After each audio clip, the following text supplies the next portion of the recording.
Ladies and gentlemen, my name is Justin Hall. A lot of you guys may know me from Married at First Sight, San Diego. Welcome to my podcast, Men and Emotions. Today, we have a very special guest, a special friend, a good friend of mine.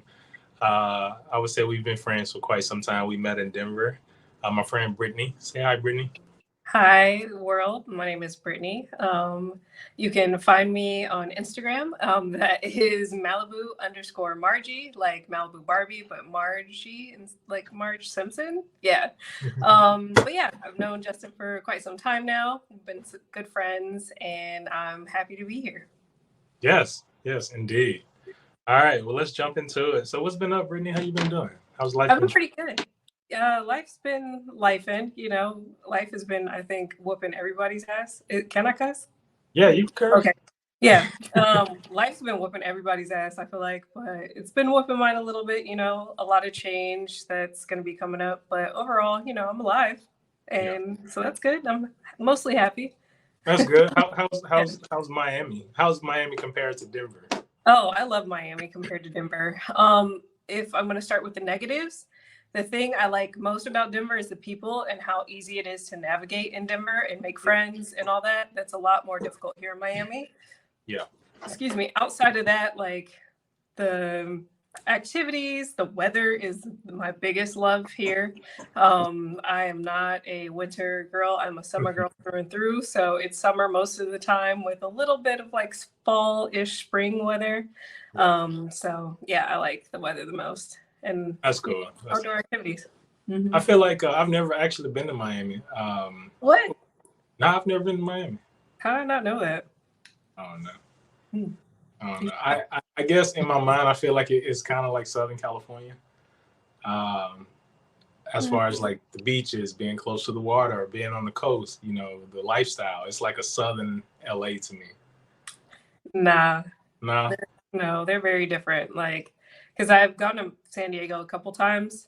Like, as far as there's certain aspects that are similar. However, Miami is its own breed. Like, Miami's Miami, San Diego is San Diego.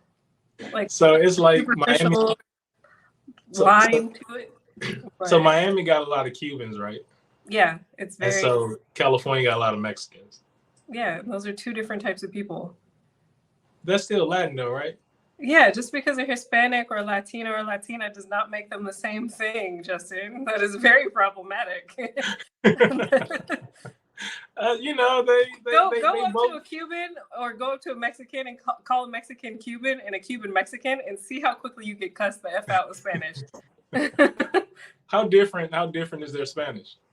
They have totally different like slang. Like, think of it like talking to someone in Great Britain versus America and how like the English is different. And even if we're just gonna like keep it within America, think about it talking to somebody in Alabama compared to New York and how sometimes you can have difficulty speaking to people, or even like same in the South, like talking to somebody from Louisiana compared to Alabama or Atlanta compared to Florida. Like, it's different things. So that's, it's similar, like saying. So similar, but the same, because it's still English, but a different type of English. Exactly. So I could say some slang, you'd be like, what does that mean? And that's true. Yeah. Caitlin don't be knowing what the fuck I be talking about sometimes. Exactly. She's like, hey, what does that mean? I'm like, or I'll say something. Actually, she had, I said the word December. Mm-hmm. And she's like, Dave, you're so country. And I was just like, what you mean? She was like, you say December and it's December. And I was just like, it's the same thing. Yeah, that is literally the same thing. December and December. It also depends on what region in the United States. I agree. That's pretty much what I thought. I said it's the region. It's in the South. Yeah. I don't know. I feel like down south there's an ebonics to the way we speak. Like, me and my brother. I was expecting you to say like December or something like that. Like your accent came out, not like just December. Like, you just pronounced each syllable compared to like. I do. December. I pronounce every last one of them. But it's a region thing because New Yorkers, like you said, New Yorkers talk different from people down south. Like, we mumble when we speak, but we understand everything. In fact, I was at my brother's house a few months ago, and me and him was talking. And his wife was just like, what are y'all saying? And we looked at her like, it's almost like we weren't speaking English to her. Yeah. but she's from California. And what I've noticed about California being from the South is that California people are naturally proper. So like when I was actually down south, and my nephew, I would visit my nephew, and he would speak. So I'd be like, this little nigga speaks so well. Wow, But nah, that's just Yeah. California people. Yeah. Okay. Fair. That makes sense. Yeah. I mean, like me being from Colorado, the only reason why mine, it depends on the setting, but also like once you get to know me, I'm either speaking proper or a little Southern, but that's just because my grandma is from Texas and Oklahoma, and like I have a lot of Southern influences. So I'll say stuff like in broken English, but for the most part, like You proper. I was born in the suburb, or I was like raised in the suburbs. So yeah. Suburbs. Yeah. When I say suburbs, I'm like suburbs. All right. So I got a bittersweet moment. I'm having difficulties with Colorado now. Okay. How long? I think we've been gone. We've left Colorado at the same time, didn't we?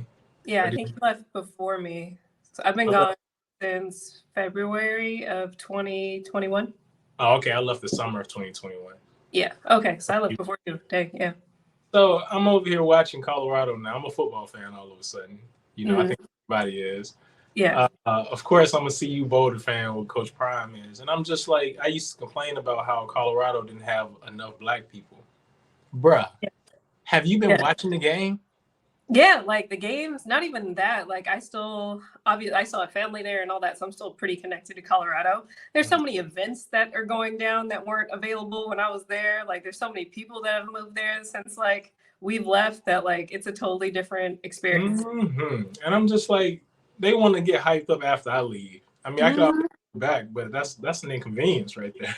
Exactly. Yeah. Like, I'm debating if I'm going to go next month, but we'll see. How's the cost of living down there in Miami compared to San Diego?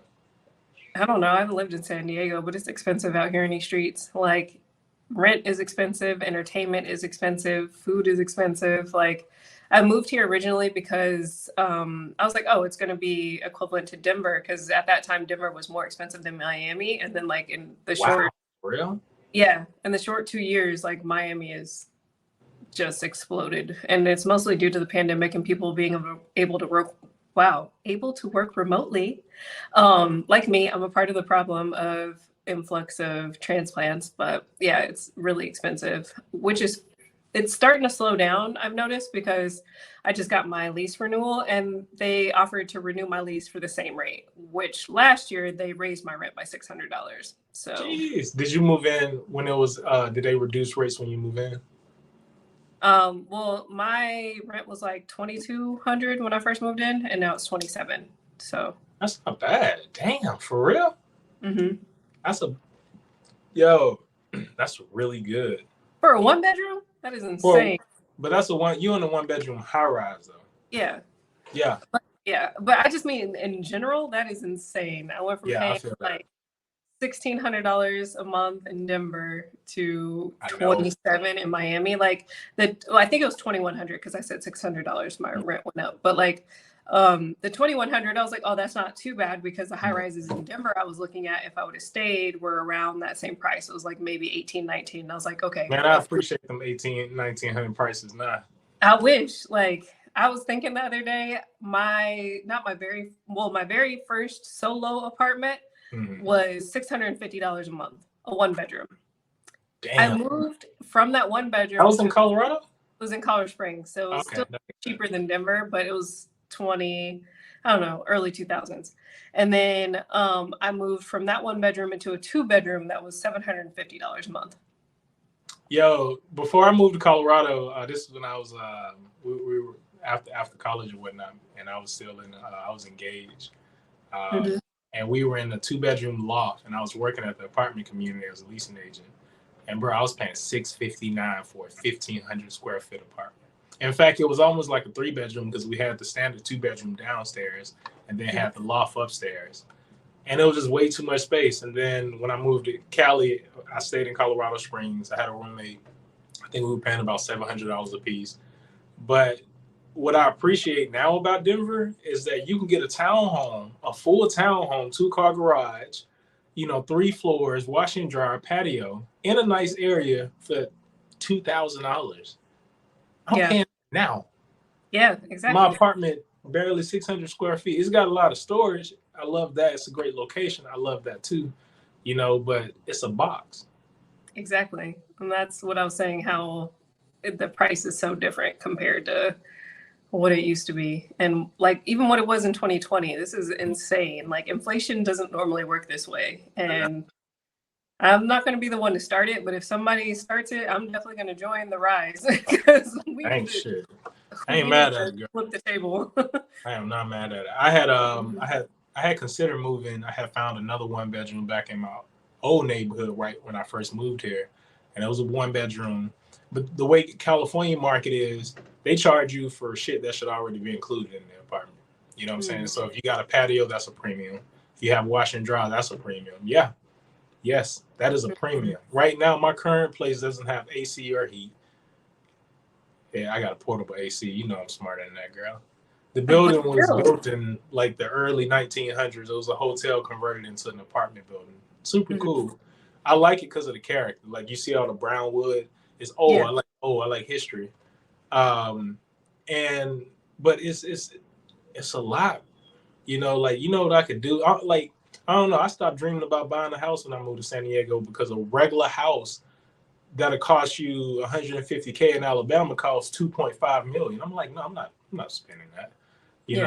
Like right now I'm focused on just buying land, wherever that may be, and just kind of hanging on to it. Because I want to buy something just to call my own. And when I'm in a position to buy a house or have a house built, I already got the land established. Yeah, same. Like I can't see myself staying in Miami long term just because how expensive it is to purchase a home. And if I'm single, so if I remain single, then I'm not going to buy a whole house because I'm not doing nobody's yard work. I'm not like. What that mean? Why are you doing no yard work? Because I don't want to. Like I have done my dues. I'm the oldest daughter, so anytime there was anything that needed to be, and they treated me like their son, so anything that needed to be lifted, dug up, hauled, anything, I am not. Do not sign me up. If I could throw some money at it, I'm going to. I will not be doing yard work. So the only way I'll get a house is if I have a yard man. Like I'm not about to be out there pulling weeds and laying grass. Bruh, your upbringing sounds very similar to Caitlin.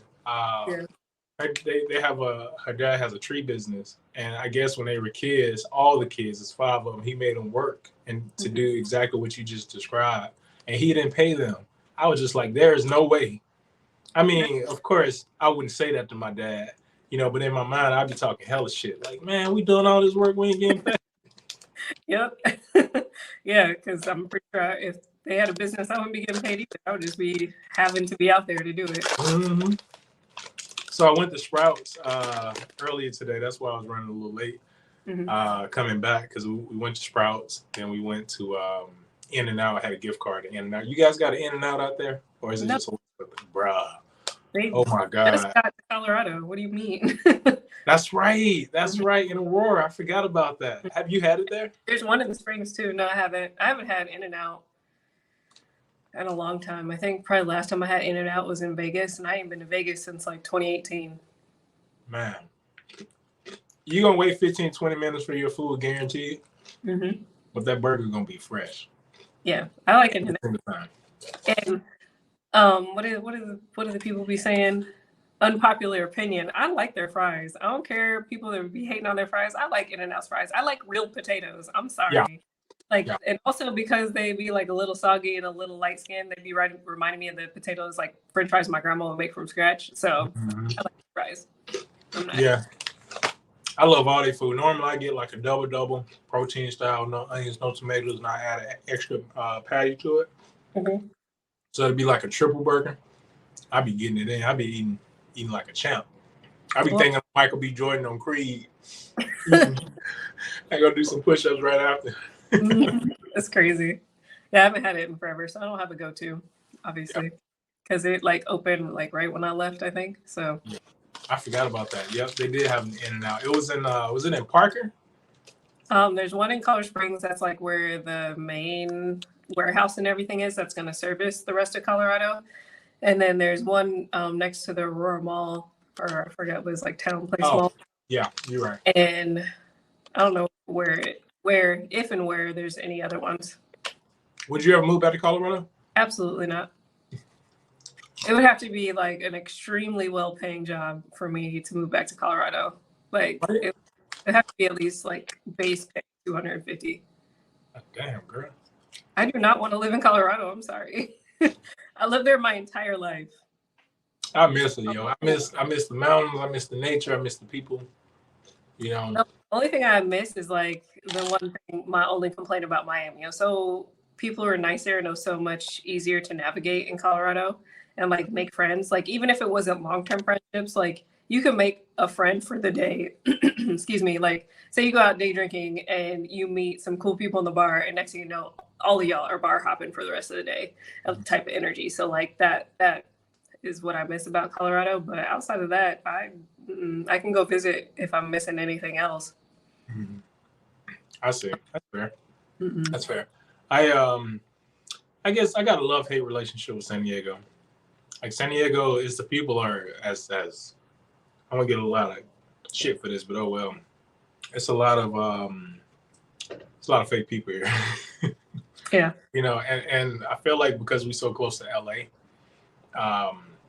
that's even worse. I mean, it's nicer, it's cleaner than LA, but shit, the people just the same. You know, it's hard to meet friends, or you'll meet people and it's all about like take. It's not about like just a genuine connection. I ran into a fan. I typically run into a fan like every other day, you know, when I'm working. Really? And this guy comes up and he's like, "Man, I know you from somewhere." And I was like, "You do?" And he was like, "Yeah, man, I can't think of your name." He was like, "I watched you with my wife." And I was like, "You did?" He was like, "Man, don't play with me." He was like, "Man, your name Justin, man." And I was like, "Yeah, I'm Justin." Mm-hmm. And he couldn't pinpoint the show. Everybody always go to Love is Blind. Mm-hmm. And I don't correct them. I don't at all. Yeah. And he was like, "Man, I can't think of the show, but man, I'm a fan, bro. I'm a fan. Can I get a photo?" And he was like, I always see the other cast member, the ones that are here. Mm-hmm. He was like, I don't never see you. I said that because I try to avoid from coming out the house. I don't want to be seen if I don't have to. You know what I'm saying? Yeah. But it was hilarious. He told me that it was pretty refreshing that he did see me because he's been wanting to run into me. Mm-hmm. And because he's ran into like Alexis before, I guess he ran into Nate. He ran into Ben more than once. You know, okay. He's like, I still ain't ran into Justin. I want to see this nigga. And I was like, well, now you have. And we work for both our the companies we both work for. Oh, there we go. The company both of us work for are partner companies. So it's my company partnered with this company to focus on the big project, and that's how we connected. And I thought it was cool. Okay, nice. That's what's up. It's nice running into fans. Being a diet celebrity, look at you. Right, I don't feel like it. The word celebrity. When I think of celebrity, I think of folks with money. I ain't got no money. I mean, you could be a celebrity without money. Celebrity just equals fame. That's true. I guess you're famous, you know. I'm a what? You're famous, but you don't want it. So that's probably also why you don't feel like you're famous, because that's you don't probably what it is. Want it. Mm-hmm. Yeah, that is. But I tell you what, look. Speaking of, so I recently opened up. I got my LLC and opened up a internet marketing business. Mm-hmm. You know, doing focusing on brand awareness, lead generation, and SEO. And so I've had the business name for about a year now. It's called Tree SEO. Tree with the J at the end. Okay. SEO. And it was like, when it inspired you, and I was just like, shit, nothing. My nickname. I just didn't want it to be like J Hall. Yeah. J Hall is so cliche. People always use their name for a business. I was like, but how many folks use their nickname? Yeah. So part of the reason, man, I was telling my girl, I was like, honestly, I've never really wanted to like be an owner of a business. Like, I love marketing. That is what I'm passionate about. I don't want to retire at it. I can sit at my laptop and make hundreds of thousands of dollars, you know what I'm saying, sending people leads and making sure their website is fully optimized and just simple stuff. And I'm good at it. And so I tell people I don't want to retire at it. If I could make money for the rest of my life, even as an 80-year-old man still traveling the world, why not? Yeah. Because when you retire, the money start going down, Mm-hmm. And so part of the reason what encouraged me to move forward with it is remember I was telling you that like it's not hard for me to get an interview. Yeah. It's not. And then you humbled me and you was like, well, shit, sometimes, Justin, people can't even get that. And I was like, oh, shit. Oh, okay. Way to humble me. Yeah. And look, I get to the final round of these interviews, and if I answer the question differently than differently than how they want it, they'll ding me for that.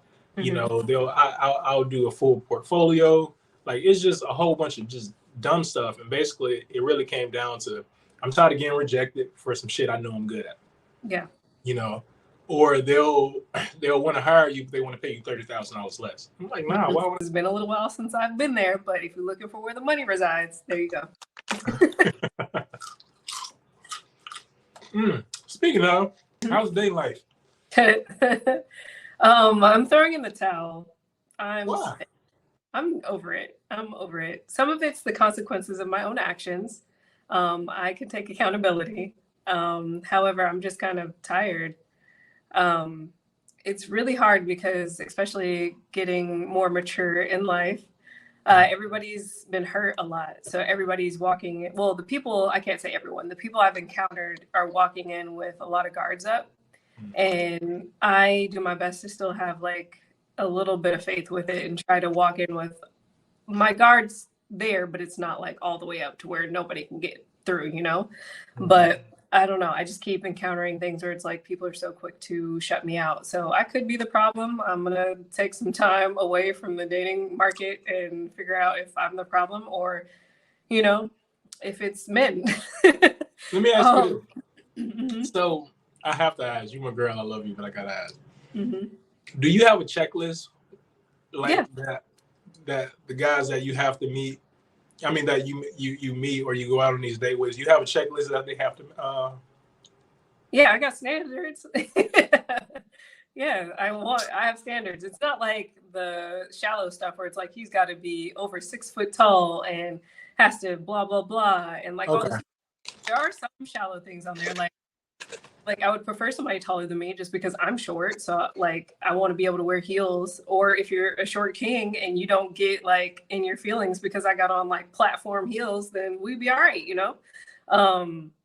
But yeah, like, and now I'm learning where I'm at in my life with my career and everything. I used to be more open to someone that didn't have as much as me, but I don't think I can navigate dating that way anymore.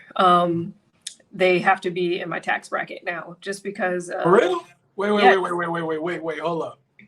I just heard Tyler Perry talking about this 3 days ago. Mm-hmm. With an interview, and he specifically said, hear me out, Britni. Yeah, no, I heard. You heard? Yes, I saw the video, and I do not agree. Why? Because he can only pay the light bill. So if I lose my job, what we gonna do? Look. Huh? What are we gonna do? We both gonna be on the street? We both can't pay no bills? Nah, look. Okay, he gonna have to pay. I get the other side of the coin. Men have been doing that for so long, but why? Men made it that way. It's not our fault. We didn't make it that way. Yeah, you did. Like, yes, maybe not black men, but like men in general, like have made it that way. Women couldn't have bank accounts until the 70s.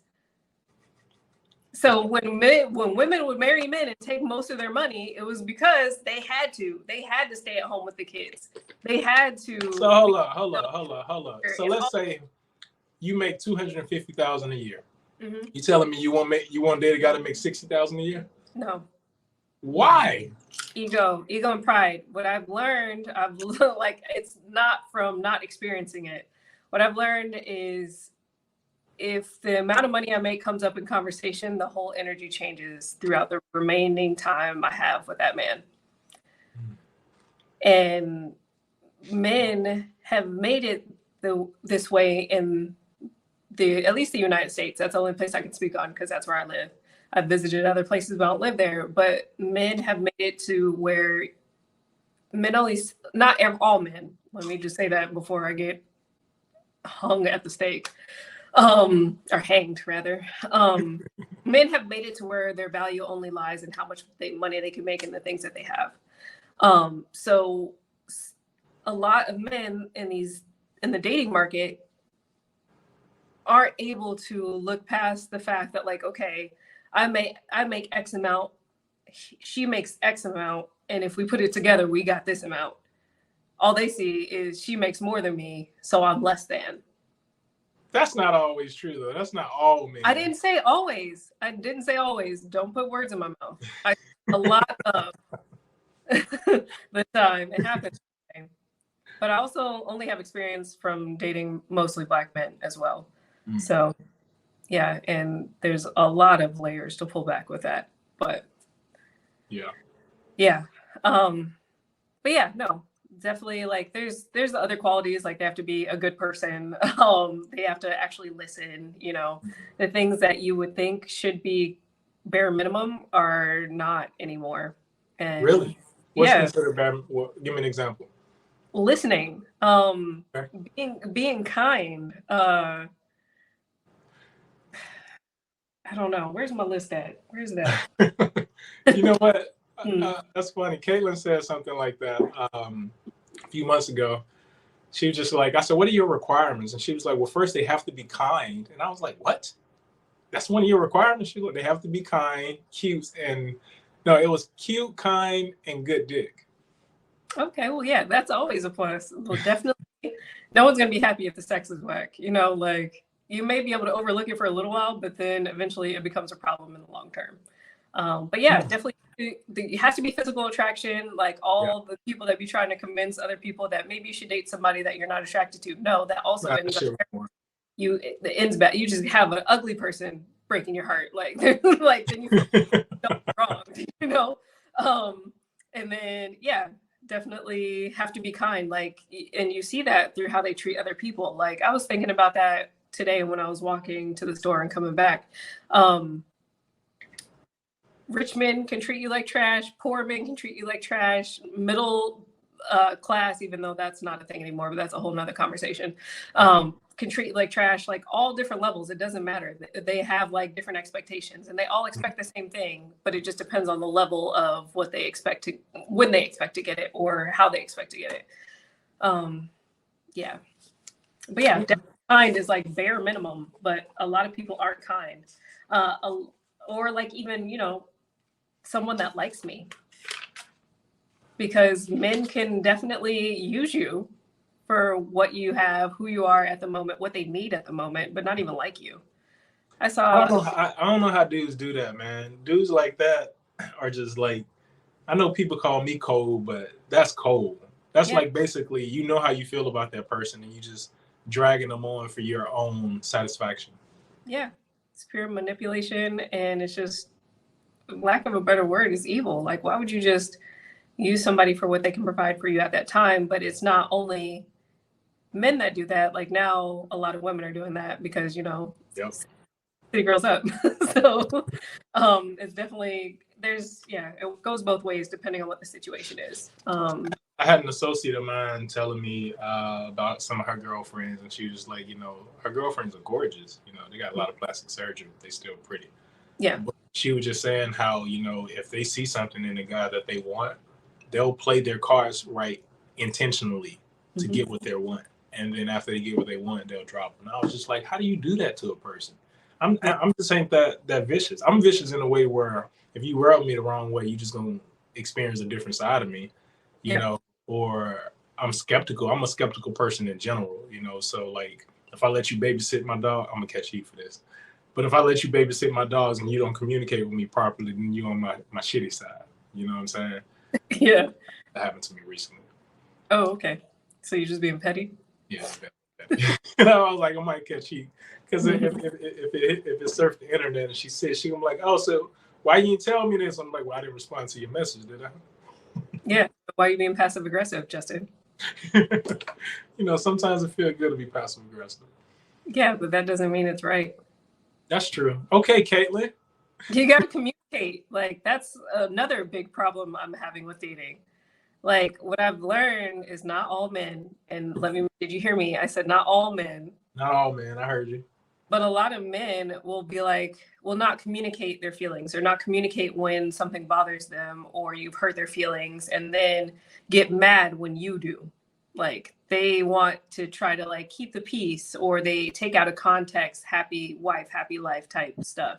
So instead of like saying like, hey, when you did this bothered me, can we talk about it? They'll just like stuff it down, like give themselves excuses why you don't need to talk about it.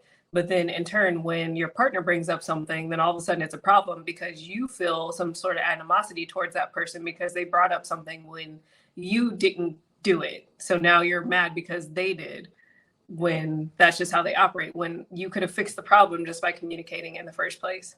I feel that, but I can also, I feel like I can back the fellas up on this one, because sometimes it depends on, like, some guys, it just takes a minute for them to process. So if they're trying to process on how they want to communicate with you, especially if they know how you are, you know what I'm saying? Sometimes it just takes a little minute, you know, where, I mean, while they're processing and figuring out how to approach you about that situation, sometimes we just forget. And then when we forget, it's not that it's being suppressed or being, you know, pushed away.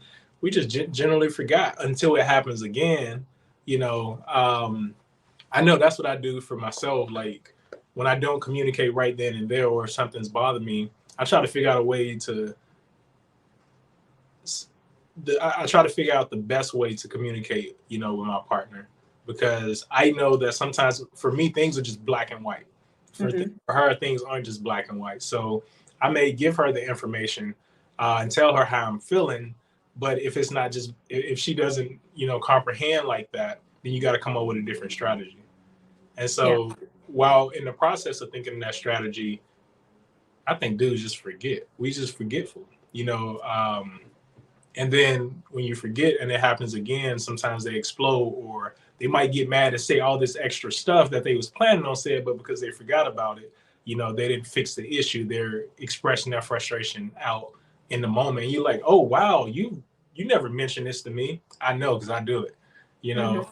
And so I would say, you know, definitely give them the benefit of the doubt to an extent. No, ain't nobody get no benefit of the doubt anymore, because what I've learned is men don't give women the same grace. They don't give women the benefit of the doubt. If it reminds you slightly of something you've been through before, that's the end of the relationship. Like you're done. Or it's going to be the end of the conversation. Like there's no benefit of the doubt. I wanted to comment on something that you just said though. Okay. I can understand wanting to be thoughtful and take your time to communicate something to your partner. However, I watched, this is also being informed by a video I saw on TikTok. I spend way too much time on TikTok. But it was a guy talking about a similar situation where it's like, oh, we got to take the time to think about how to say it. Well, maybe you don't.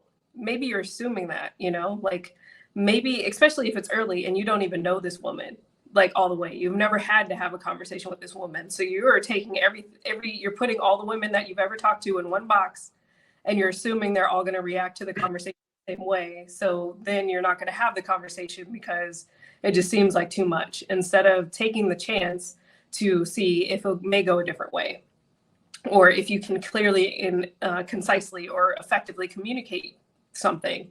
And ultimately just like taking that long to think about how to say that to somebody and saying that you forget sounds like a cop out. It sounds like you got scared and you just didn't want to bring it up anymore. So you chose not to bring it up anymore. Like if something bothers you that much, you're not going to forget about it bothering you.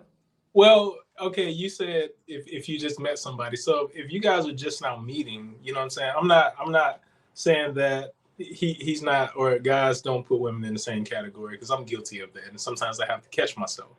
But I do think that based off experience, you know, and just experience, not other women, just experience in general, you know, I think guys are just more mindful that we are men, and sometimes the way we say things isn't always how it's comprehended or taken, you know. And so I hear you, you know, by saying that, yeah, they can just say it because they don't know you, but maybe they have somebody that's very similar to you, like a sister or a cousin, you know what I'm saying, or an ex, you know, not, let's take the ex out of it, but I just feel like as a guy, like I'm a 6'8" black man, and when I become firm on something that I'm passionate about, or if it's talking about metrics and marketing, it can come off like, oh shit, he coming off a little intense, but that's not the case at all.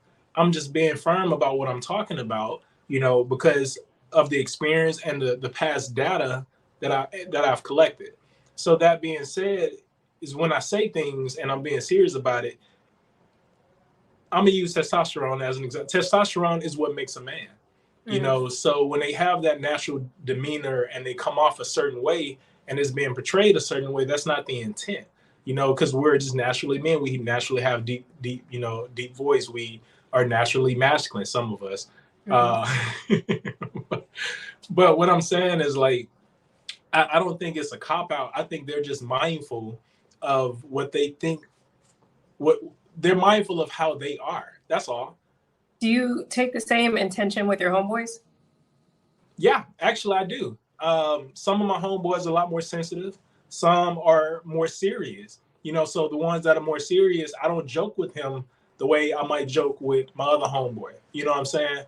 The way I communicate with the one that's more serious versus the one that's more outgoing, I don't communicate with him, because the one that's more serious is like straight to the point. So if I was to come in and I was to, just talk some shit like we did in the beginning, he's a type, he'll be like, Justin, fuck all that. What do you need? You see what I'm saying? Whereas Kyle, we can shoot the shit, we can have a beer, we can smoke a joint, you know what I'm saying? And then we just kind of flow into our conversation. And so I communicate different with Kyle than I do, my brother or my cousin. And so it's the same thing with women, you know what I'm saying? Like, especially if it's a situation moment and it's an issue that we have to talk about, I think guys just are more mindful of, like, I don't want to hurt our feelings, and when we say that, that's because a lot of guys are just black and white, or we're very logical, and we're just trying to figure out the best way to say it in the nicest way. We want to make sure the tone's right, the wording's right, because one thing I do know about women, and I ain't putting all women in the category, I'm just saying having sisters, having a girlfriend, having an ex-wife, having a mother, a southern mother at that, I've said things and meant it came from a loving space, and my mom would be like, what the fuck you mean? And I'd be like, no, mama, I ain't mean it like that. That's what I mean.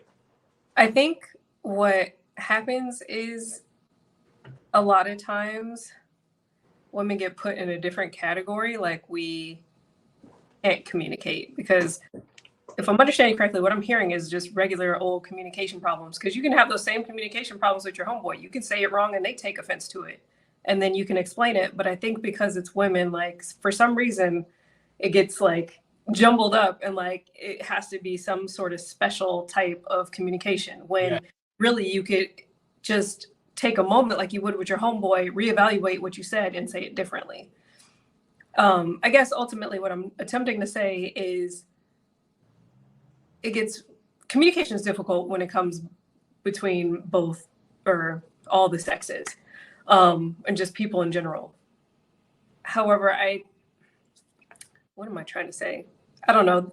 Everything I'm talking about right now is kind of recent, so I'm trying not to. It's all good. Pull things that have recently happened, and but I'm just frustrated with the most recent interactions I've had with communication. And sometimes it feels like people are putting me in a box that I'm not in. And I'm like, bro, we barely know each other. I'm not even saying just like first meet, like say you've been hanging out for a while, you still barely know each other 2-3 months down the road, And because it feels similar, they're assuming it's the same thing instead of actually having the conversation. And people can get triggered and immediately start reacting instead of conversing, when the intention was only to converse and not to argue, scream, and yell. But something reminded you of something you went through in the past. And let's be real, a lot of men don't go to therapy, so they don't learn how to use feeling language. They don't learn how to even know what emotions are. And like, I'm not a man, but I used to always feel my emotions through anger. It was very rarely through any other emotion. Anger was the only safe one for me, because that's the only one that can be acceptable from Black women a lot, but not even to pull that card, just from me and my familial situation. Anger was like the only one that was okay to have. Yeah. I wasn't happy. So I feel like, oh dang, I lost my train of thought. Yeah. You were talking about men and communication and how they communicate better. Yeah. So because some don't take the steps that you need to learn how to communicate effectively with people in general, they, instead of learning new tools, instead of taking those risks, because rejection is like the epitome of like being gutted for men for some reason. Rejection hurts. Yeah, but okay, but if you're in sales, you get told no 20 times, but just because a pretty girl told you no, and all of a sudden, fuck you, bitch, you was ugly anyways. Like, no, I'm sorry. Obviously, I was fine 2 seconds ago if you wanted to holler, like, or if I was ugly, then you didn't even really like me. You was just trying to check your odds, but I digress. That's true. Dudes be talking like that for real. Yeah. They dead ass. Especially where I'm from. You reject somebody, I'd be like, man, fuck you, all right. I'd be like, dang, bro. Yeah. Ain't that serious? Exactly. So it's just like, I feel like once men deal with their emotions around rejection, I feel like communication could also improve. And everybody needs therapy. So it starts way further back than we can start right now. But if more people choose to start taking those steps, then it could be successful. Like someone I went on a few dates with, he actively went to therapy, and that was very refreshing. I just didn't find him physically attractive after a while, and he had like, I get weird icks. So there was a couple things that gave me the ick. So I was like, I'm just. Hey, look, I know you said in the beginning that, people dating outside of their type or somebody that's not attractive isn't a thing. Mm-hmm. But I'm just saying that maybe if you give it a try. No. No. Like it was the thing that didn't attract me to him wasn't like he had a good face. Like he was attractive in the face, but it was more so his health wise. I just couldn't get down with it. He wasn't like obese, but he was just like, just not what I was looking for. Like I'm squishy, so I can't like judge somebody fully, but I'm like actively I haven't been to the gym in a little while, but at that time I was actively just taking the steps I needed to take to get to where I wanted to be. And he was talking about how he wanted to be somewhere, but he wasn't doing the steps that he would need to take to get there. And like this man didn't eat vegetables. So that was me for my life until I got diagnosed with Klinefelter's. Yeah. Taking tea, now I love them. Just now eating vegetables? Mm-hmm. See, yeah, like that's to me. In fact, I used to lie to kids. You don't want to be on this earth very long. You don't take your health serious. Like vegetables aren't nasty if you find the right ones. You're just so used to like the vegetables you had as a kid, some slimy Brussels sprouts and like the gross cream corn or whatever you didn't like as a kid. So now you're taking that to the grave like, oh, all vegetables are nasty. Like, no. And if we talk about it that way, it kind of leans into the conversation we were just having about relationships. Like it happens to you once and you're like, oh, I'll never try that again. When like, no, maybe try it again as an adult. Like broaden your horizons, be adventurous. I honestly, okay. So before I started, before I was on testosterone replacement therapy, I hated vegetables. Like I would force myself. In fact, I would put them in cheese. Caitlin would over season them, and it defeats the purpose. But I would eat them. I hated them. But now he might be sick. He just don't know it. That he don't like vegetables. But now I do love vegetables. I love asparagus. I love Brussels sprouts. I love broccoli. I love green beans. I like green beans fresh out the garden though. Just I don't know. Like my taste buds has just changed overall. But as far as him, I don't know what's going on. Maybe, I don't know. Yeah, I don't know. It was just, he just wasn't, he was a great guy. He just wasn't for me. Well, where did the initial attraction come from? I was bored on Hinge. Like it was girl. There was no science to it. I didn't meet this man in person. Like, I mean, eventually I did, but it was just Hinge. Like he seemed cool. Like he was excited about me. Yeah. So most men are more excited about the woman. No. What was that look? No, we experience both sides. We experience men that are excited, and we experience a lot of men that are nonchalant Yeah. and have act like they have no emotions, no feelings. Like, Can I speak on that? So I wanted to speak. I'm glad we brought that up because I'll tell you. All right, first off, do you notice a difference in like my demeanor, my just our conversation in general, or just me as a person versus when I was off T before I was diagnosed versus now being on T? um, as far as like our conversations about your life has definitely gotten better because kind of going to what we've been talking about, just communication. I know you would lean on me a lot when you were having problems, like when you're still in Colorado, you're having problems at your job and how to communicate with people. And then we also saw those same communication problems through Married at First Sight, and how that was difficult for you. And now I don't get as many phone calls to help you navigate communication. So it seems like you're doing better in that space. I could be wrong. Maybe Caitlin can chime in on that. But as far as that's concerned, it sounds like you're able to navigate life a little bit better. You're a little bit more clear-headed. You're able to emotionally regulate a lot better than you were before.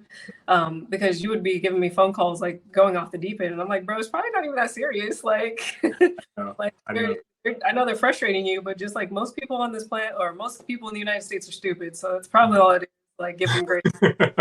More patient. That's all. So yeah. And then, are you getting more facial hair or no? I got a little facial hair going. Let me. Oh, maybe it was just a shadow. Yeah, it's a shadow. Caitlin says I have it. I got a little bit. You just can't see it on the screen. Okay. I, physical appearance, my body's definitely changing. It's weird, seeing myself in the mirror and like, dang, I actually got a chest now. It's, Okay. I don't have the Michael B yet, but you give me a few years, I get there. Strength wise, I can go in the gym. From you seeing on my TikToks and my Instagram, I've gotten a lot stronger. That's good. Energy level is consistent. Overall, I like it. It's the way I tell people it works. When it wears off, because it wears off after the 10th day, and I have to get it every 14 days. It's almost like I have no fuel and I can feel it. But the second I get it, I feel like Dragon Ball Z. I'm just like, like I can just go dunk on somebody. When I was in New York and I was playing basketball, all my life I've been able to dunk because I was tall, not because I had hops. Not this time. I jumped so high, it scared me. I was like, whoa, like, I ain't know I can get that high. Coming down, it was different. So it's definitely a lot of things that's changing. I feel like I'm a freak, but I've always wanted to be a freak, so I'm cool with that.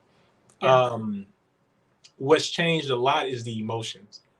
So I feel like I can relate more with guys that struggle to express themselves because sometimes the feelings just ain't there. Luckily I did experience having emotions before, and being on TV, you can go back and be like, wow. In fact, when I watch myself on TV now, I feel sorry for that, Justin. I'm like, yo, like how were you navigating life with testosterone level at 57? And the low end for a regular man without an extra chromosome is 300, and I was at 52, bro. So I definitely give that Justin that version of Justin the benefit of the doubt. But what I have noticed is that it's really hard to be in tune with my emotion. I'm like, is this really how men feel? So like, me and Caitlin have this thing where she starts experiencing something different. Something that I won't notice, and she'll let me know. And I love that, especially if it's something if it's something bad, or if I'm just being cold and not recognize it, she'll tell me in a moment. And I like when she does that because it forces me to work on it, and be more mindful, when we're having an intense conversation or, just disagreements on how to say things. So that's probably been the biggest struggle. And then just the body changes, I feel like, that's all I got to say on that part. As far as I don't want to go too far off the deep end, but definitely with the emotions for sure. Man, it's easy to regulate the emotions, but it's hard to really empathize, and not empathize. That's probably not the correct word. It's just hard to get in tune with my emotions now. It's weird, and I know for a fact that it's the testosterone. So give me an example of how it has been hard for you to get in tune with your emotions recently. Okay. For example, let me see. Okay, here's an example. I don't. It's hard for me to cry. You know Really? how? Yeah. Oh my God, it is impossible for me to cry now. You know how? Yes, Because you was a crybaby. I know. Oh, I know, girl. Trust me. Who you telling? I wasn't no crybaby. I was just vulnerable. That's what we're gonna use. We're gonna use vulnerable. No, you was a crybaby. Like you're a Virgo, I'm a Virgo. We crybabies. We just be acting tough. I'm trying to think of another example, but yeah, it's really hard for me to to get in tune. If Caitlin and I are, I'm trying to. I don't want to use Caitlin as an example because when it comes to our relationship, I'm a lot more mindful. Yeah. But when it comes to like, uh, it's just really hard for me to just get in tune. I don't really know how to. I'm trying to think of a good example. It'll come to me later. But as far as like being able to shed a tear, Mm-hmm. it's hard. So, has there been anything where you would normally cry or you felt like you wanted to cry but nothing would happen? I'll give you an example. Yes. Okay. Let's say so when I got laid off my job last year, this was the hardest ever in my career. That it was really hard to find work. And I don't know if it's because the market was just competitive, but it took me 8 months. It's never taken me that long. I get a job in 2 weeks. Yeah. When I was in Colorado or if I was in Alabama or even Oregon, I would get a job like that. Whereas here, I got to a point where after I got on treatment this year, I would have moments where I would get frustrated because I was constantly being rejected, even after they would tell me that they think I'd be a good fit, my skills, etc. I would just kind of get to a point where before I would need to just release my frustration, and I do that through crying. Whereas now, when I try to release that frustration, I can't. It just won't come out. You know. So I just smoke weed or I go for a run or I do push-ups. But it's frustrating. So or most times I'll write it down with, what I'm expressing or what I'm feeling. Sometimes I'll even write down how hard it is to kind of be expressive than, how I was before. And I understand the science behind it because testosterone is the number one hormone in a man. Mm-hmm. And there's so many variables that comes with that and how it plays a role with your libido, how it plays a role with muscle mass, energy, cognitive processing and clarity. It plays such a huge role in the body that basically what I'm saying is I'm glad that I did experience what I experienced before to be able to understand how to express myself. But the the normal way that I was releasing is much harder now. Interesting. Yeah. I do research for a living, but if I did research that was more in depth in the medical field, that would be a new study for me to figure out Yeah. only hormones or if it's more deep seated in what's acceptable in society as far as why men cry I and think why in touch with their emotions.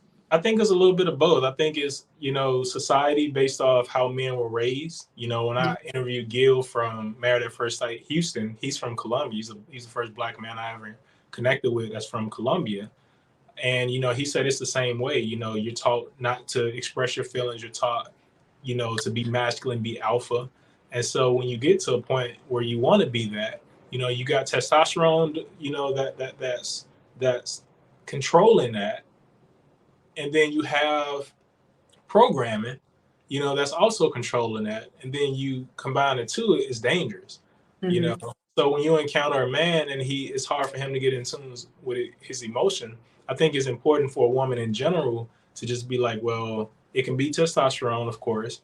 It's definitely testosterone and programming, and if you rip the two apart and, just kind of on work your way opening that person up. I feel like there's ways to do it, but men don't know a lot of this stuff. They don't know that, sometimes it is programming, but they also don't know that it's the testosterone. When I say this shit, the drug is powerful, Brittany. Yeah. You seen me on TV. Yeah. And literally compared to now, like Caitlin would tell me sometimes, Justin, you being really cold. And I'd be like, no, I'm not. Imagine all the other men out there that just like, no, I'm not. They just don't know. Yes. And do you think it's women's job to do that for y'all? Or is it your job to understand your own emotions and why you can't unpack or separate the two? I don't think it's a woman's job, but I do think that it helps the man out to be able to point something out like that if you know that he's lacking, being able to see himself. It's hard to see yourself. Okay, here's an example. It's a great example. When I went on Married at First Sight, a lot of the behavior in the moment, I didn't think I was a problem. I just didn't. In fact, I thought Alexis was the problem the whole time, until I started talking to people like you, talking to other friends. They're just like, bro, you did some fucked up shit too. You know what I'm saying? And I was just like, for real? Both of y'all y'all wasn't supposed to be. That's all. That's true. That's true. But what I'm saying is, I guess my point is how I was on Married at First Sight in the moment compared to watching myself. I'm like, yo, why ain't nobody tell me I was like this? You know what I'm saying? Like snapping on people, mood swings, crying consistently. Like you don't know that that's you until you watch yourself. And so when people ask me my experience on Married at First Sight, a lot of times I'm just like, it was humbling. In fact, watching yourself on TV humbles the fuck out of you. Yeah. So, yeah, I'm not saying men need the benefit of the doubt, but at the same time, I think it's okay to take a step back and look at the big picture and be like, why is he like that? Why he's so, closed-minded, or, why is it that, he's closed off with his feelings, why he's so distant. Like it definitely comes from a place of programming. It comes from a place of trauma, and testosterone. And and learning so much about that number one hormone, that is the number one hormone for a man, Britni. Yes. And I don't think men are really educated about how much of a role it plays. When your T levels are low, it plays a role in your mood, your decision making, your executive thinking. Like it plays a role in everything versus when you're balanced, you're not in fight or flight. If you got too much, you become angry, aggressive. So it matters, man. In fact, if I can encourage anybody that's watching this, that's a guy, is to always get your T levels checked, because that plays a role in the person's personality. I agree. I think it's something that should be talked about a lot more. Health in general, I feel like, is not taken as serious as it should be. But that's a lot due to the fact that health has become a business instead of something to actually make you healthy. Yeah. If you do have the resources and the tools to get your levels checked, as getting blood work done, I feel like that's important. And I'm also, for myself out loud, I just go and get like the maintenance checkups and go about my business. But yeah. That's fair. That's fair game. But yeah, that's my 2 cents on. I don't want you to feel like I'm constantly defending men, because I know there's. Y'all got to ride for your team or whatever, but I'm sick of all y'all right now. I guess you cool or whatever, but I'm done. I'm done. I ain't got no more in me. They always say that when you least expect them, that's when they come. Yeah, I'm not even gonna be looking. Or Miami might not be it. I don't care at this point. Like I don't even want to make decisions to move in the hopes that I may meet somebody anymore. Like it's so, and this could also just be with like my mental state as far as the world is concerned, but it just feels so bleak out here as far as like living life, and also in the dating world, that like, I don't know. If anything, maybe I just need to switch teams. Maybe I need to start finding men that take you off of pasta and lobster. like I don't know. It's just. But okay, also, it may help because you only like black men, right? Mm-hmm. For the most part, yeah. Like I like, you gotta have some melanin. What about Middle Eastern men? Absolutely, but I've been seeing what them girls be going through. Like I would love that. However, controlling, boy. Controlling, they cheat on you, all that. Like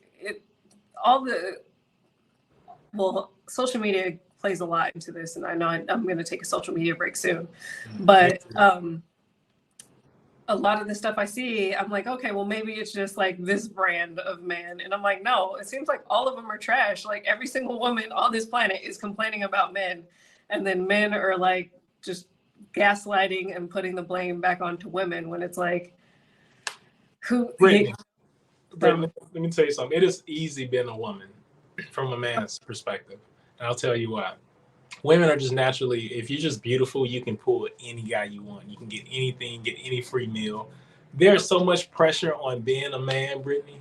You have to be the alpha. You have to be masculine. You have to either make more money or make the same amount. You can't be too emotional. You can't cry too much, according to a woman. You can't be too short. I don't think the body features are too much. I mean, shallow as women care about the body, but you got to be somewhat in shape. There's a lot of pressure, and sometimes when there's some men that's like, I want to be a stay-at-home dad, I'm gonna leave it at that. From a different perspective, a woman might be like, nah, my man ain't gonna be no stay-at-home husband. But why not? He can do the same thing you do. I just think that it'd be nice for the fellas to be able to catch a break and not be able to have to meet all the requirements that society provides that's been programmed, and to just go with the flow. And that's why I know sometimes stepping outside the comfort zone, I'm not saying you got to go date somebody ugly, but I can tell you from experience. No. Look, no. I can tell you tried all the tricks. I am done. Okay, what I mean by this, there's a lot of struggles being a man. However, a woman, you have to be put together. You have to have your stuff together. You can't have too many kids. You can't have too many bodies. If you're pretty, you can't know that you're pretty. You have to be humble about your prettiness. You can't be too pretty. But some men actually like that. So it just depends on the type of men that you want to attract. But if you don't like men that like when women know that they're pretty, then it's not easy being either gender. Yeah, we may be able to get like a free drink or a free meal because men either operate in the space of impressing other men or trying to get women. Not all, but a lot of men, like that's their main motive on this planet, to where like they'll do a lot of stuff for the P, but at the end of the day, say you are a woman, you do get the man, you have to take care of the house. A lot of women don't have a partner, they just have someone that wants to be a dad, so he gets to swoop in and have fun, and he's like, oh, diaper changes, bottle feedings, all that. No, I just put money on the table, you figure out the rest of it. I go to work and come home. That's a lot. But she goes to work, she comes home, she takes care of all the kids, she makes sure that they're bathed, she makes sure that they're fed, she makes sure that they get to school, she buys their school clothes, she does all these things. So like, y'all be complaining about the simplest stuff. Y'all be complaining about having to do the bare minimum, to be the bare minimum. Yet we have to be the bare minimum and also then some. Like, yes, a lot of the problems that you're describing start with men. Who made society that way? Men. We didn't tell y'all the only way you mean something is how much you make. Yes, some women think that way, but if you don't want that type of woman, why are you chasing after that kind of woman? And the thing that grinds my gears is when men are complaining about those type of women, but they consistently chase after them. Like, find a woman that is not looking for that. Oh, but you want the aesthetic of the girl that only wants money, but you're mad because she wants money. So you want her to lower her standards because that's what she wants. No, like, I'm not out here trying to like make a man raise his standards to mine. Like, it's the problem is coming from inside the house on both sides. Like, it's not easy for anybody. Everybody out here struggling. I just feel like people need to step outside of all these relationship conversations that keep happening over and over on the internet that we're having right now, and figure out who they are, what they want, where their esteem is at, what makes them happy, what makes them tick, what they truly desire in a partner, and then move forward instead of what Nicki Minaj and her husband are doing, or what Cardi B and Offset are doing and what they're having, and like what even like people in the church, what those relationships look like and how they're going. Like, that's not you. Is that what you want? We're all here to have our own experience, yet we're all attempting to copy each other. And I think it goes deeper, especially in the American society. It's so individualistic that like there's no sense of community, so we try to force community through those avenues instead of creating community that we actually desire, because we don't see a sense of purpose or worth if it doesn't align with capitalism. Damn. I spend a lot of time alone and think way too much. Okay. I think that I definitely agree with a lot of stuff you said. 100%. Um, Oh, it's raining. Sorry. what do you? No, that's okay. What do you think? We got about 10 minutes left. Okay. What do you think that? What do you think relationships are for? That's something that I've been pondering lately. Like, I'm trying not to go down a rabbit hole because it's way deeper than what I'm about to say as far as like It's where okay. I'm talking Go deep. about it. No, we ain't got enough time for that. We can talk about it later. Okay, we'll do a part 2 then. Yeah. But there's a few different purposes I feel like for relationships. There's the purpose for children. I feel like children need a relationship for that. It doesn't have to be man and woman. It doesn't have to be the actual biological father. It doesn't have to be those things. But I feel like children need people.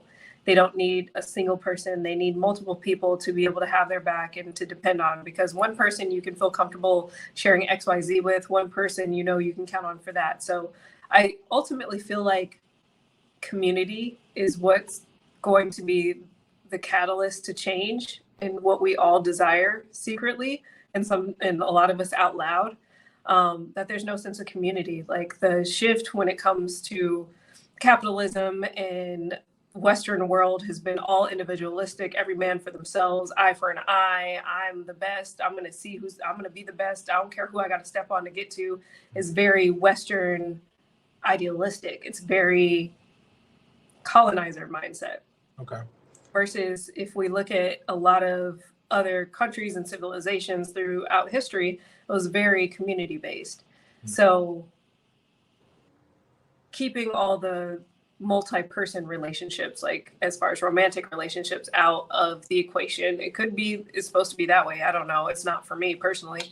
But if we just look at it from that aspect, I feel like once we start to build the foundation of community and family and that, then we would be able to have like a more accurate representation of what romantic relationships are supposed to be like.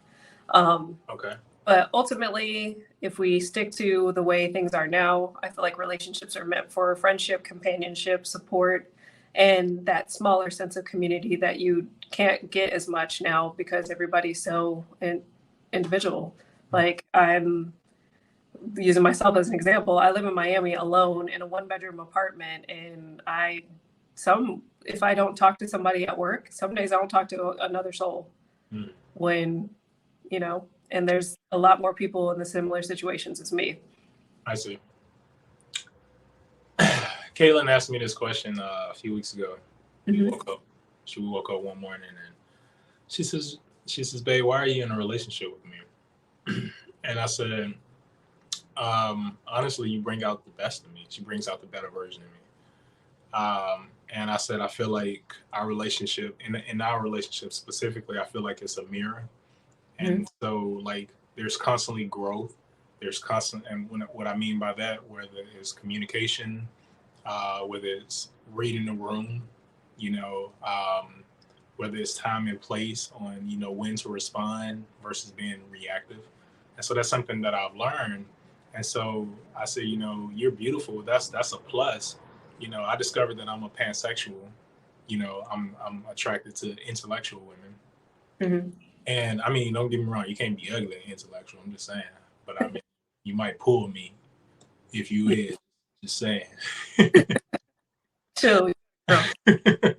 But, I told her that I said, I think what it really boils down to is I think romantic relationships are not meant to make the other person happy.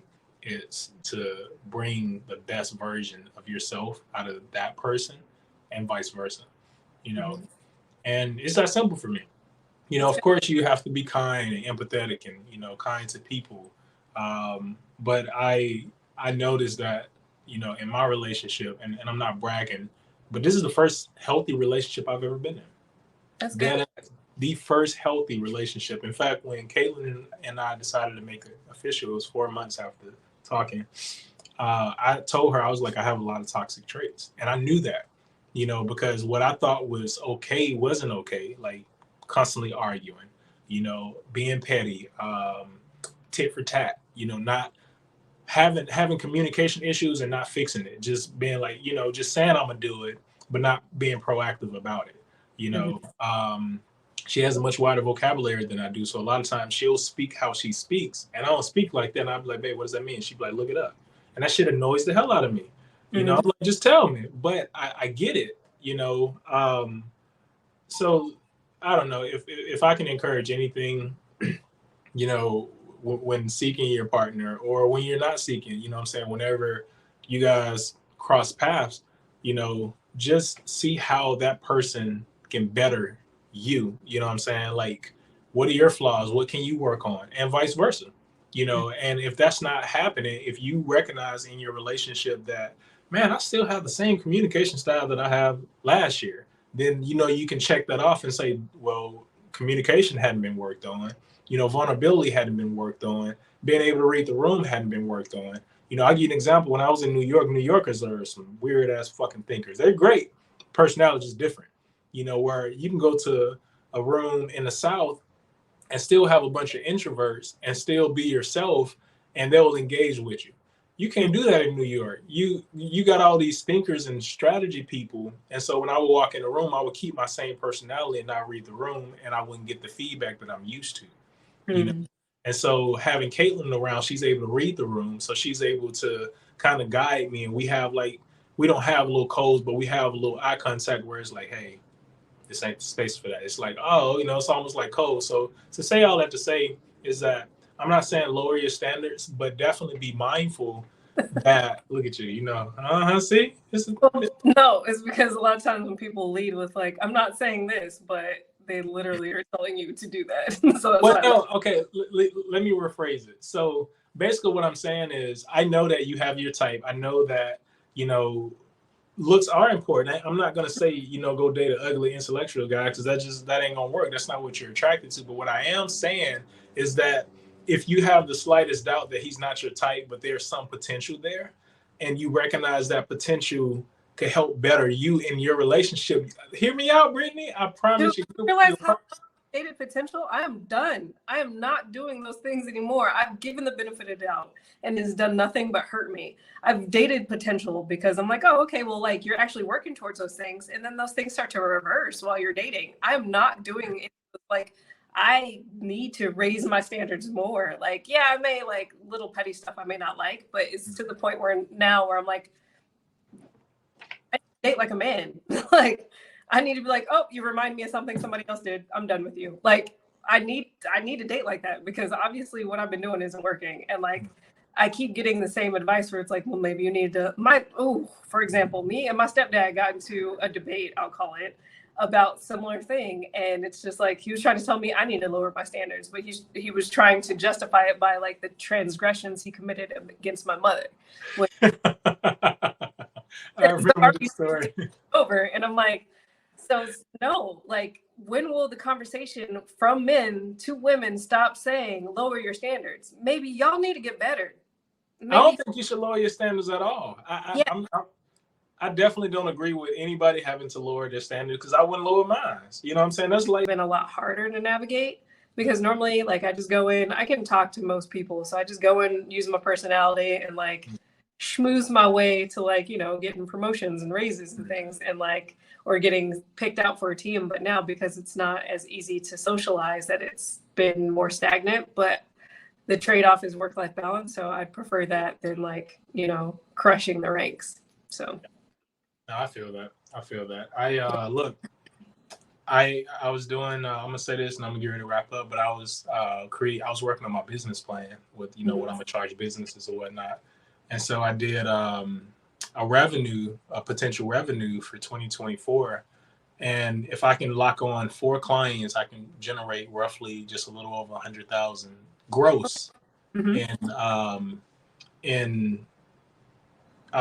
the business.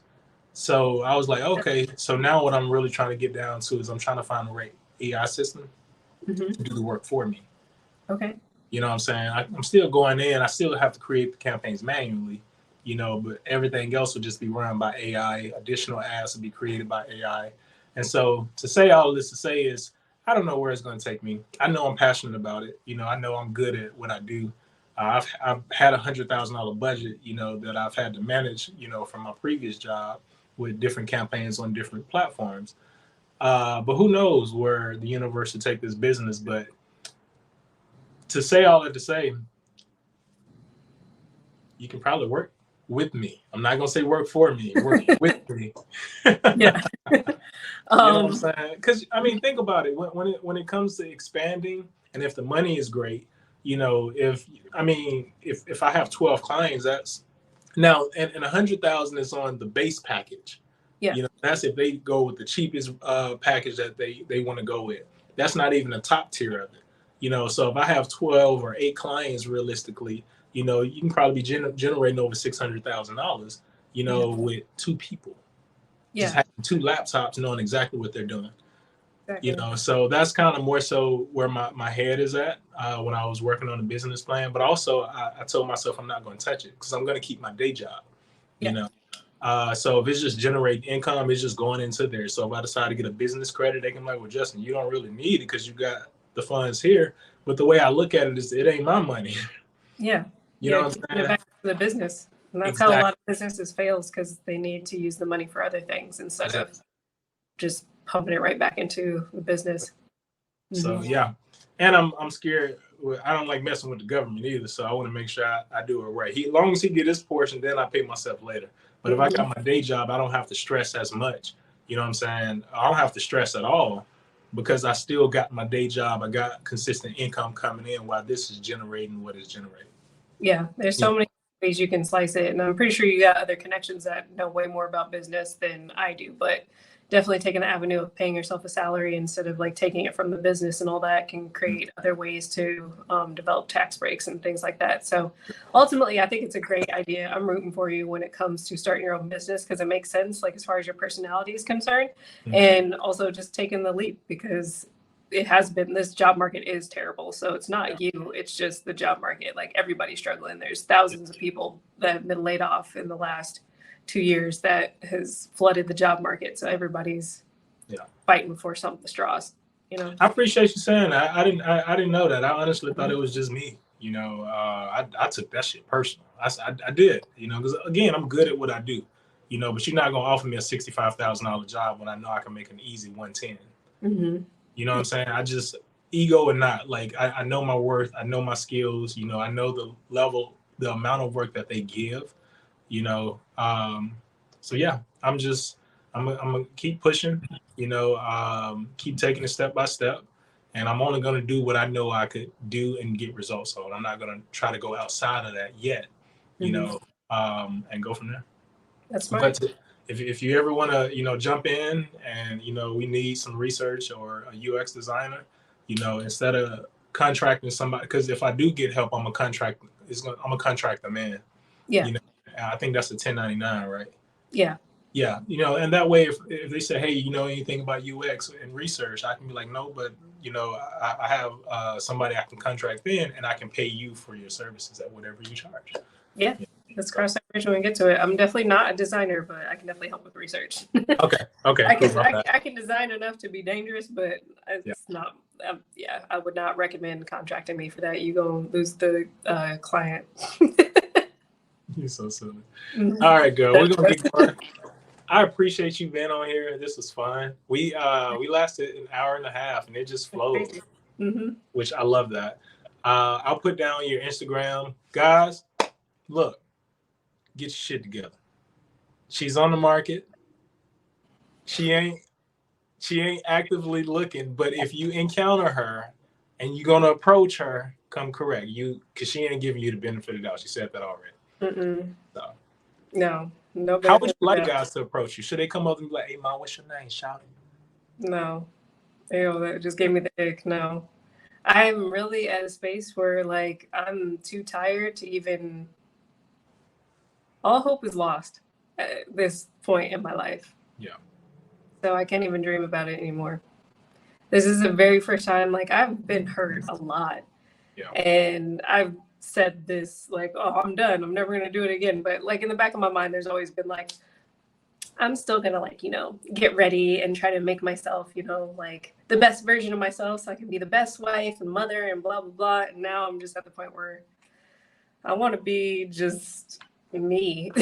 So whatever this life takes me and what road I end up down, I'm cool. But I have no desire to even like open myself up to it right now. So yeah.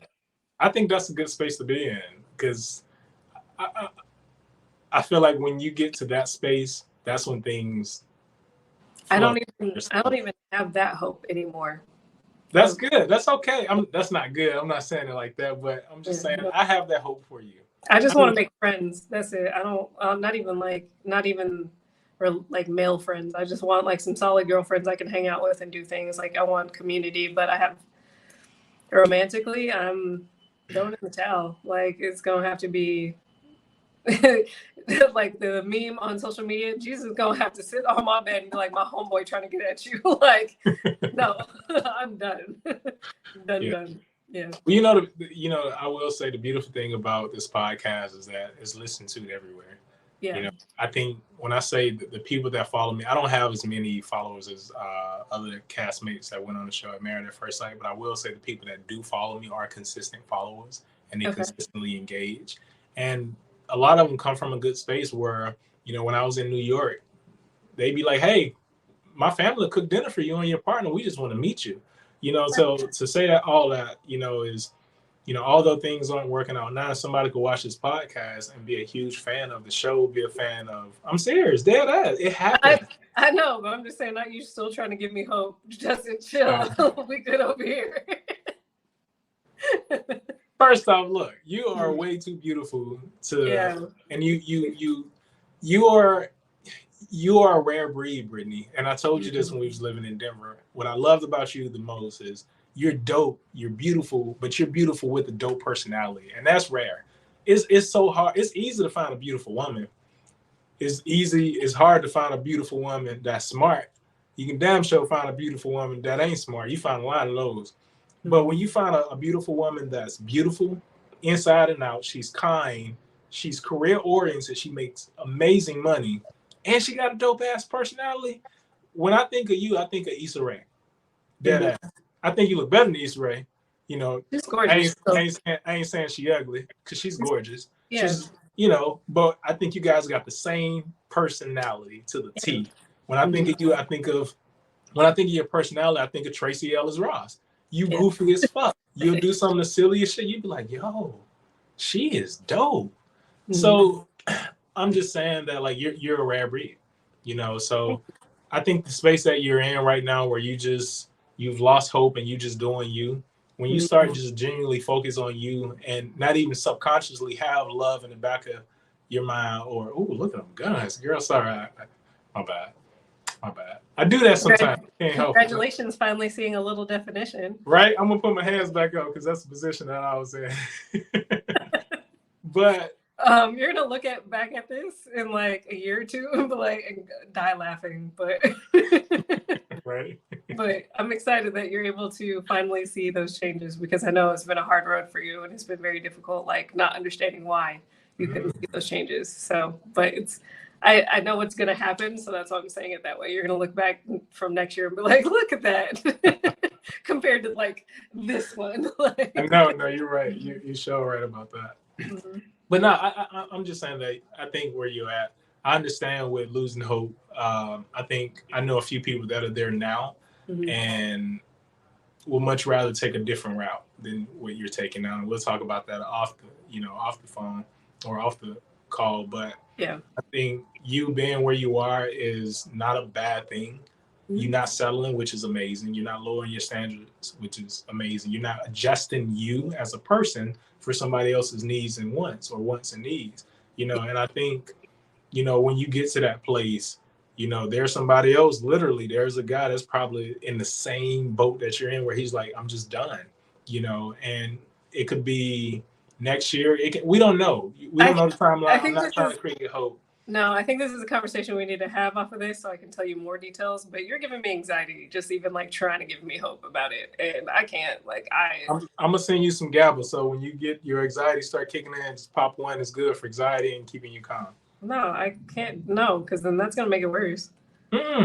It's actually, so GABA is a neurotransmitter in our brain, and when you take this little supplement, it's $12 at Sprouts. When your anxiety is high, it's a sign that your GABA is low. I'm learning a lot about the body. Well, yeah, you're going on your health journey, which is dope. So, yeah. Yeah, no, we can have a conversation off of here and I'll tell you the details of what I've recently gone through if you're curious. But yeah, that'll work. I'm not about to tell the world. No, I ain't mad at that. All right. How, tell people how they can find you. So yes, thank you all for listening to the conversation I've had with Justin. I'm grateful we finally had this conversation because it's been in the making for quite some time. I bought this little microphone for it, but it's come in handy for my TikTok. So you can find me on Instagram. That's where all my superficial life lives, like most people. Again, it's Malibu Margie. So hopefully he puts it somewhere underneath here. If not, I can show you how to do that. It's Malibu_Margie, like Malibu Barbie, but instead Margie like Marge Simpson, because I got curly hair.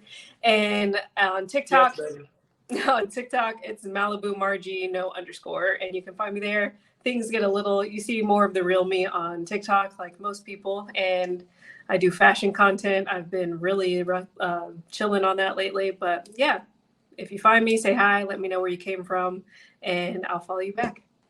Hey, all right. Thank you guys for tapping in, watching, and we will see you guys. I ain't gonna say next week because shit might change. I'll be thinking it'd be like 8 months later. We'll see you soon. So yeah, we'll see you guys soon. But thanks for tuning in. Peace. All right, bye.